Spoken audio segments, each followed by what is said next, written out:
বলো। নমস্কার। নমস্কার। কবিতা। প্রশ্ন। কবিগুরু রবীন্দ্রনাথ ঠাকুর। বলো।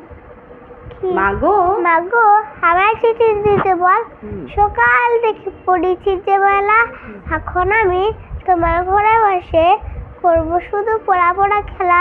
তুমি বলছো দুপুর এখন সবে, না হয় জানো সত্যি হলো তাই।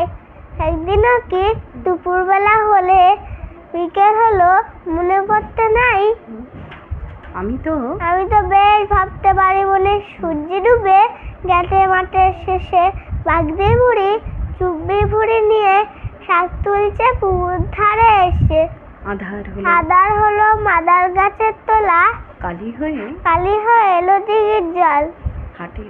হাটের থেকে সবাই এলো ফিরে, মাঠের থেকে এলো চাচির দল। মনে কর না সন্ধে হলো যেন, মনে কর না উঠলো সাঁঝের তারা, রাতের বেলা দুপুর যদি হয়, দুপুরবেলা রাত হবে না কেন? নমস্কার।